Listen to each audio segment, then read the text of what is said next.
এই বিগত 56 বছরেও কোনো সরকার এই কথাটা বলেনি, না শেখ হাসিনা, না খালেদা জিয়া, না কেউ, না এরশাদ। কিন্তু বলল কে? আমাদের প্রফেসর ডক্টর মোহাম্মদ ইউনূস। আসসালামু আলাইকুম বন্ধুরা। গতকালকের অনেকগুলো ইন্টারেস্টিং নিউজ আছে বাংলাদেশে, অনেকগুলো হয়েছে। প্রথমটা হয়েছিল তো আপনারা জানেন, যেটা নিয়ে সারাদিন সমস্ত আলোচনা হয়েছে, যে ইলেকশন নিয়ে ডক্টর মোহাম্মদ ইউনূসের সাথে দেখা করেছেন বিএনপি। তারপর বিএনপি কি বলেছে সেটাও শুনেছেন। পরবর্তীতে জামাতে ইসলামও কথা বলেছেন। মানে মোট কথা হলো professor doctor Mohammad Yunus election দিয়ে দিচ্ছে। আমি সেই প্রসঙ্গে পরে আসছি, এর আগে একটু অন্য প্রসঙ্গে কথা বলি নেই। সেটা হলো যে আপনারা হয়তো বা কালকে অনেকেই শুনেছেন যে আমাদের প্রাক্তন প্রধানমন্ত্রী শেখ হাসিনা গুরুতর অসুস্থ। এটা নিয়ে অনেকেই নিউজ করেছেন, অনেকেই অনেকভাবে বিশ্লেষণ করেছেন। কেউ বলেছেন উনি দিল্লিতেই একটি হসপিটালে আছেন, আবার কেউ বলছেন না উনি দিল্লিতে নয়, উনি অলরেডি সিঙ্গাপুরে চলে গেছেন, ওখানে ট্রিটমেন্ট হচ্ছে। কিন্তু এই সমস্ত খবরগুলোই একদম অসমর্থিত, কোনো পত্রিকায় কোনো প্রমাণ দিয়ে কথা বলতে পারছে না। যারাই নিউজটা করেছে তারা সবাই বলছে এটা অসমর্থিত একটা নিউজ। যেমনটি ভারতের পত্রিকাও যেটা উঠেছে, তারাও কিন্তু কনফার্মেশন দিতে পারেনি। এর পিছনে মূল কারণ হলো যে এই যে হাসিনা, উনি কিন্তু প্রায়শই ভয়েস মেসেজ দিতেন তার জনগণের জন্য, আমরাও সেটা দেখতাম, সেটা নিয়ে আলোচনা সমালোচনা হতো। তার মানে উনি উজ্জীবিত ছিলেন বাংলাদেশে তার নিজস্ব নেতা কর্মীদের মাঝে। হঠাৎ করে কদিন যাবৎ সেটা বন্ধ আছে। বিশেষ করে সে পয়লা বৈশাখের পর আজকে 3 দিন 4 দিন চলে গেল, শেখ হাসিনার কোনো ভিডিও বার্তা বা অডিও বার্তা ওনার নেতাকর্মীরা পায়নি, বা আমরাও পাইনি। এই যে চুপচাপ হয়ে গেছেন, আমার যতদূর মনে হয় এই জন্য কিছু নেটিজন তারা এটাকে বাজারে রটিয়ে দিয়েছেন যে শেখ হাসিনা অসুস্থ, এর জন্য উনি কোনো কথা বলতে পারছেন না, কারণ উনি হসপিটালে শুয়ে আছেন, ওনার শারীরিক অবস্থা খুব খারাপ। কেউ বলছেন দিল্লিতে, কেউ বলছেন সিঙ্গাপুরে।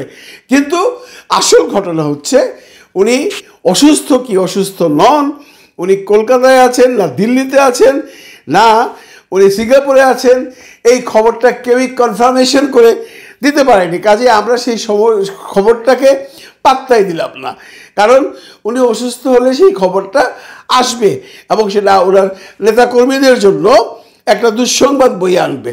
কিন্তু আমার মনে হয় না এটা সত্য। কিন্তু পাশাপাশি উবাইদুল কাদের সম্পর্কেও অনেক নিউজ আসছে বাজারে। আপনারা দেখেছেন কোনো এক কলকাতার সাংবাদিক তাকে কোনো এক হসপিটালে দেখেছে, মাস্ক পরা ছিল। এগুলো ভুয়া কথাবার্তা চলছে, কিন্তু উবাইদুল কাদের সাহেব যে কোথায় আছেন এটা কিন্তু আজ অবধি আমরা কেউ জানতে পারিনি। আমরা যেমন দেখেছি হাসান মাহমুদ সাহেব বেলজিয়ামে ছিলেন, তারপরে উনি ঈদ করতে গেছেন লন্ডনে, এরা সামনে আসছেন। কিন্তু উবাইদুল কাদের সাহেব এখন পর্যন্ত কোনো অডিও বার্তা, ভিডিও বার্তা, কোনো ছবি কেউ কোনো প্রমাণ দিতে পারে না, পারেনি এবং কেউ দিতে পারবেও না। কারণ উনি যে কোথায় আছেন তা একমাত্র আল্লাহ ছাড়া আর কেউ বলতে পারবে না।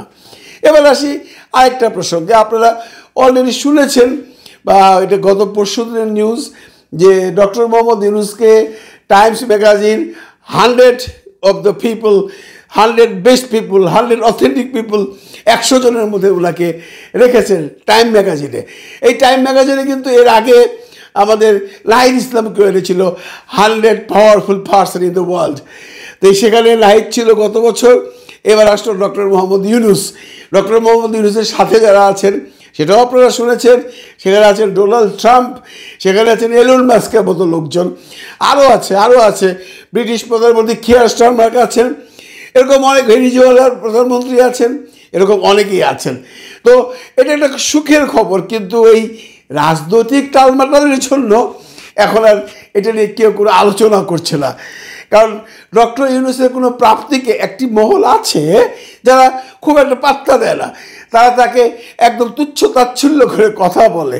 অনেকেই তো বলেনি আপনি আছেন অবৈধ সরকার, আপনি নির্বাচিত নন, আপনি কেন চলে যাচ্ছেন না, আপনি কে নির্বাচন দেবার, আপনি কে সংসদে সংস্কার করার বলছেন। এই সমস্ত জিনিসগুলো প্রফেসর ডক্টর মোহাম্মদ ইউনূস খুব ভালোভাবে নিচ্ছেন না। আপনারা যেভাবেই বলেন উনি কিন্তু উড়ে এসে জুড়ে বসেনি। ওনাকে বাংলাদেশের 18 কোটি মানুষ বসিয়েছেন, এর মধ্যে বাংলাদেশের রাজনৈতিক দলগুলোও আছে, সেই দলগুলোই তাকে বসিয়েছেন। আজকে ওনাকে এখানে বসিয়ে উনি কি বলেছেন? উনি বলেছেন আমি জুনের মধ্যে নির্বাচন দেবো। এটা নিয়ে অনেক সমালোচনা হচ্ছে, অনেকেই বলছেন আপনি কে নির্বাচন দেওয়ার, আপনি কে, আপনাকে কে ক্ষমতা দিয়েছে? এই সমস্ত কথা যখন ওনার চোখে পড়ে বা ওনার কানে যায় উনি কষ্ট পান। ওনাকে আপনারা আর রাখতে পারবেন না।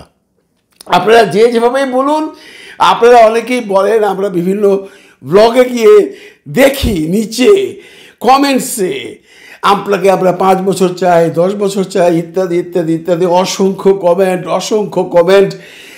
100 কমেন্টের মধ্যে 98টা 99টা ওনার ফলে। কিন্তু এই সমস্ত কমেন্ট দিয়ে তো ওনাকে রাখতে পারবেন না, কারণ উনি এখন নির্বাচন দিয়ে দেবেন। নির্বাচনে বিএনপি আসুক, জামাত আসুক, এনসিপি পারলে এনসিপি আসুক, ইউনূস স্যার এখান থেকে চলে যাবেন। আপনারা যারা তাকে চাচ্ছেন না, যারা বলছেন অথর্ব সরকার, অন্ধ সরকার, কালা সরকার, প্যাম্পাস পরা সরকার, তারা একদিন বুঝবেন আপনারা কি রত্ন হারাচ্ছেন। কারণ উনি যে কত বড় রত্ন সেটা আমি লাস্ট আরেকটা কথা বলেই ভিডিওটা শেষ করে দিচ্ছি। এই যে বাংলাদেশ পাকিস্তান থেকে আলাদা হলো 1971 সনে, সে 1971 সন থেকে এই অবধি বাংলাদেশের কোনো সরকার পাকিস্তানের কাছে তার কোনো পাওনা দাওনা চায়নি। প্রশ্ন করতেই বলেন কিসের পাওনা দাওনা ভাই? বন্ধুরা, যখন পাকিস্তান, ইস্ট পাকিস্তান এবং ওয়েস্ট পাকিস্তান ছিল, তখন আমাদের এই ইস্ট পাকিস্তানে, তৎকালীন বাংলাদেশ বা তৎকালীন ইস্ট পাকিস্তানে ব্যাংক ছিল, সেই ব্যাংকে অর্থ ছিল, সেই অর্থ ওনারা নিয়ে গেছেন। তারপরও এই 1970 সনে বাংলাদেশে একটা বিরাট বড় দুর্ভিক্ষ হয়েছিল, ঘূর্ণিঝড় হয়েছিল। তখন বিদেশ থেকে অনেক বড় মোটা অঙ্কের একটা টাকা বাংলাদেশ মানে তৎকালীন ইস্ট পাকিস্তানকে সাহায্য করা হয়েছে। এরপর যখনই এই আমাদের এই রাজনৈতিক গণ্ডগোলটা শুরু হলো 71-এর শেখ মুজিবের সাথে পশ্চিম পাকিস্তানের সেই আপনার পার্লামেন্ট নিয়ে, সিট ভাগাভাগি নিয়ে, তখন তারা এই টাকাটা ওখানে রেখে দিয়েছে। বাংলাদেশে কিছু দিয়েছে কিনা এখনও কোনো প্রমাণ নেই। ব্যাংকের টাকা, সেই টাকা, এই সমস্ত টাকা পয়সা নিয়ে এই গভর্নমেন্ট একটা হিসাব করেছে প্রায় 5,000 কোটি টাকার মতো। এই টাকাটা পাকিস্তানের কাছে চাওয়া হচ্ছে। আজকে আপনারা যখন দেখছেন মিটিং হয়েও গেছে এবং পাকিস্তানের পররাষ্ট্র সচিব আমাদের ডক্টর মোহাম্মদ ইউনূস স্যারের সাথে দেখা করেছেন এবং আমাদের পররাষ্ট্র সচিবের সাথে দেখা করেছেন। ওখানে অলরেডি এই কথাগুলো বলা হয়ে গেছে যে আমরা তোমাদের সাথে সেই ভাগাভাগির সময় আমাদের যে পাওনাগুলো ছিল সেগুলো দিয়ে দিতে হবে যদি সম্পর্ক রাখতে চাও, এবং তোমাদেরকে ক্ষমা চাইতে হবে, তোমরা ভুল করেছো। পাকিস্তানের পররাষ্ট্র সচিব শুনেছেন এবং উনি এটাকে আমলে নিয়েছেন, উনি ওখানে গিয়ে বলবেন। আমার সবচেয়ে বড় প্রশ্ন হলো, আপনি যে দেখছেন, আপনি আপনার নিজেকে প্রশ্ন করেন, এই কথাটা পাকিস্তানের সাথে, এই কথাটা এর আগের কোনো সরকার বলেনি, না আওয়ামী লীগ, না বিএনপি, না আরশাদ, না কেউ, না জিয়াউর রহমান সাহেব, কেউ বলেনি। বরঞ্চ আওয়ামী লীগ পাকিস্তানকে সামনাসামনি অনেক বদনাম করতো, অনেক উল্টাপাল্টা কথা বলতো, গালাগালি করতো, গালমন্দ করতো। আওয়ামী লীগ বলতো বিএনপিকে পাঠিয়ে দিব ওখানটায়, কিন্তু কখনো এই টাকাগুলোর কথা তারা বলেনি। এতে করে কি প্রমাণিত হয় আপনারা একবার নিজেরাই বিবেচনা করুন। কিন্তু যে কথা কেউ বলেনি সেই কথা বলল ডক্টর মোহাম্মদ ইউনূস। আর কেউ এর আগে বলেনি যে আমাদের সম্পদ ফেরত দাও। ইস্ট পাকিস্তানের কে ওরা কোনো কিছু সমপরিমাণ ভাগ দেয়নি।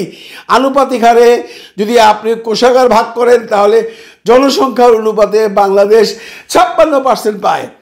সব কিছু বাদ দিয়ে যদি 50-50 করেন, কিছুই পাকিস্তান দিয়ে যায়নি। সেই হিসাবগুলো সবাই ভুলে গেছে, সব সরকারি কম্প্রোমাইজে চলে গেছে। কিন্তু কেউ এই টাকাগুলো চায়নি, চাইল ইউনূস সরকার। কাজে আপনাদেরকে ভাবতে হবে, ইউনূস সরকার দেশকে ভালোবাসে না নিজেকে ভালোবাসে, না উনি এখান থেকে কিছু নিতে এসছেন। ভাবনার দায়িত্ব আপনাদের। তবে যারা ভাবছেন তাকে রাখবেন।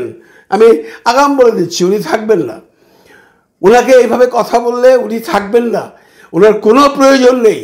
তারপর আপনারাই বলবেন আমরা একটা রতন হারিয়েছি। ভালো থাকবেন সবাই, ভালো রাখবেন সবাইকে। খুদা হাফেজ।